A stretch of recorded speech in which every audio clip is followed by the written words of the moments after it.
ovom prvom danu, a mi nastavljamo da govorimo o ovoj temi. Jeste, pripremljeni su besplatni udžbenici za prva 3 razreda osnovne škole na teritoriji cele Srbije i oni bi danas trebalo da se nađu naravno na klupama svih učenika. Više o ovoj akciji ćemo čuti od naših gošći Desanke Radunović, predsjednice Nacionalnog prosvetnog saveta, i Gordane Knežević-Orlić, predsjednice Udruženja izdavača udžbenika i direktorke izdavačke kuće Klet. Dobro jutro i dobro nam došli. Dobro jutro. Je li spremno sve što se tiče ovih udžbenika ili još uvek nešto ostalo? Evo imamo 6 minuta do početka škole.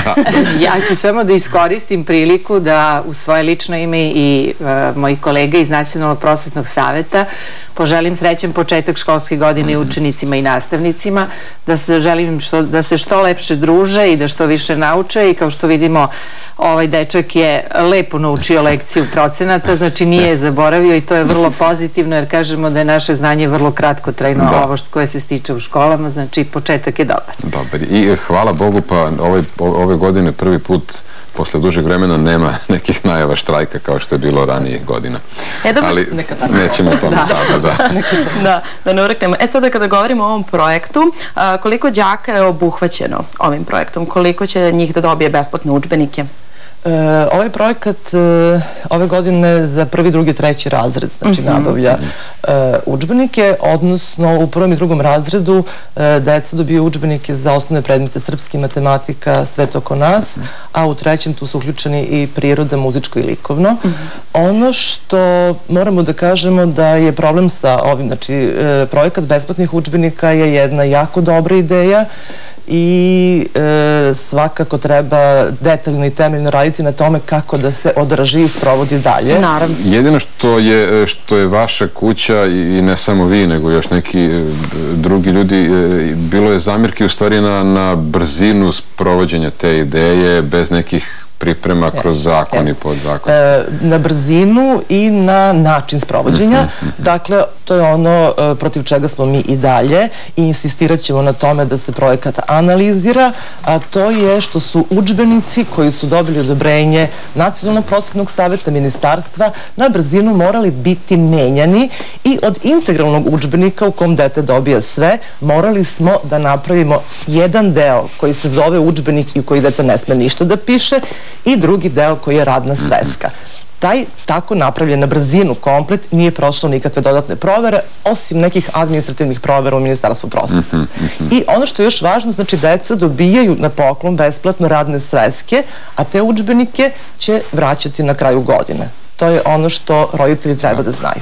Bilo je dosta i kritika, kada već govorimo o tome, kao što je Miša rekao, sada bilo je dosta kritika o sloganu "Ne diraj knjigu", i kako on zapravo sliku i poruku šalje svim đacima. Pa, prvo da kažem, ovo je treća godina, dakle treći razred već se uključuje u ovaj projekat besplatnih udžbenika, znači prosto nije zbrzano. Mislim, trebalo bi da ne bude posle 3 godine realizacije projekta. Znači, mi kao Nacionalni prosvetni savet prosto apelujemo da se malo detaljnije porazmisli o tome, bolje da se evaluira projekat, da se vide finansijski efekti, prosto da se proceni kolika sredstva država može da odvoji za tu namenu, ili lokalne uprave, kao što vidimo Beograd, a onda sa tim sredstvima da se u stvari uradi najbolje što je moguće. Gospođa Orlić je potpuno u pravu, dakle mi smo krajem maja stavili primedbu da ti udžbenici koji su sada ponuđeni deci u stvari nisu prošli zakonsku proceduru, jer Nacionalni prosvetni savet je taj koji u prvostepenom postupku, a i u slučaju ekspertize nekakvih sporova, dakle daje mišljenje ministarstvu i preporuku za korišćenje udžbenika. Kada vi iscepate neke delove ili izdvojite radni, neradni deo, to više nije isti udžbenik, i prosto smatramo da je pre svega zakonski procedura nije ispoštovana za odobravanje udžbenika. Sad ja u svoje lično ime mogu da kažem, ja sam profesor matematike i imala sam prilike da gledam recimo jedan tako razdvojeni celoviti udžbenik i ono što je nastalo od njega razdvajanjem. Tu se čini da je, mislim, ne znam kako matematiku za prvi razred možete da razdvojite. Ne postoji teorija koja će ući u udžbenik koji je neradnog karaktera. Deca uglavnom nešto boje, nešto crtaju, zaokružuju neke skupove, izdvajaju, očavaju pojam broja, i tu je prosto metodički, pedagoški nemoguće, a da li je dobro da se to dete precrtava na nekom drugom mestu, da ovde nešto čita, a taj isti tekst se u stvari opet ponavlja u radnoj svesti, prosto nam se čini da je to taj deo koji nije domišljen do kraja i da bi to bilo jako dobro. Očigledno ćemo neke stvari učiti u hodu, jel da, svi zajedno, i onda će se i pokazati eventualne prednosti, a i eventualne mane. A bit će dobro ako naučimo, to je onda velika ćar, ali bojim se da mi neke stvari, kao što obično radimo i ne naučimo iz prakse.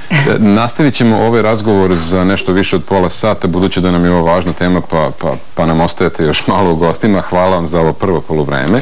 Hvala najviše što ste izdvojili vreme i vidimo se ponovo za sat vremena.